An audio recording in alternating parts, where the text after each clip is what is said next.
முட்டைக்கோஸ் பட்டாணி வச்சு இன்றைக்கி ஒரு மசாலா செய்து பார்க்கலாம்.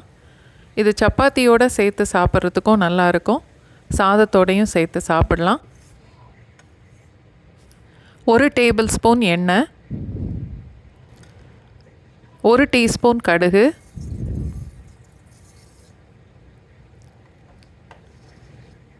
1/2 டீஸ்பூன் சீரகம்,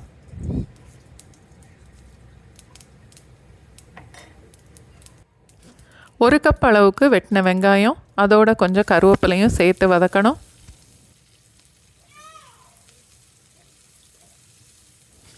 அடுப்பு மீடியம் ஃப்ளேம்லேயே இருக்கட்டும். வெங்காயம் கொஞ்சம் செவந்ததுக்கப்புறம் 1 டீஸ்பூன் காஷ்மீர் மிளகாத்தூள், 1 டீஸ்பூன் ரெகுலர் மிளகாத்தூளும் சேர்த்து கொஞ்சம் வதக்கிட்டு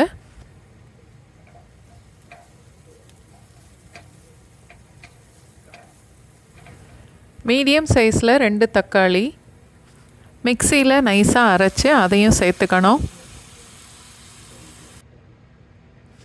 1/4 கப் அளவுக்கு தண்ணி, தேவையான அளவுக்கு உப்பு,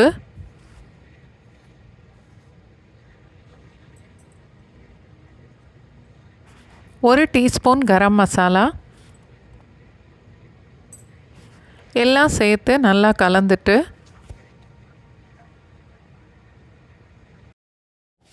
அதோட 1 கப் அளவுக்கு பட்டாணியும் சேர்த்து நல்லா கலந்துட்டு மூடி போட்டு வேக விடணும். ஃப்ரோசன் பட்டாணினா 2 நிமிஷத்தில் வெந்துடும். பச்சை பட்டாணி இன்னும் கூட 2 நிமிஷம் ஆகும்.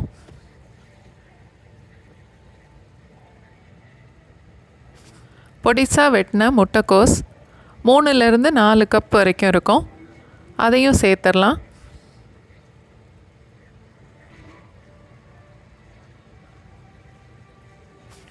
மசாலாவோடு சேர்த்து முட்டைக்கோஸை நல்லா கலந்துட்டு மறுபடியும் மூடி போட்டு வச்சிடலாம். முட்டைக்கோஸ் வேகிறதுக்கு தண்ணி எதுவும் சேர்க்க வேண்டாம். 2-3 நிமிஷத்துலேயே முட்டைக்கோஸ் வெந்துடும். நடுவில் 2-3 தடவை கிளறி விட்டு மறுபடியும் மூடி வச்சிடணும்.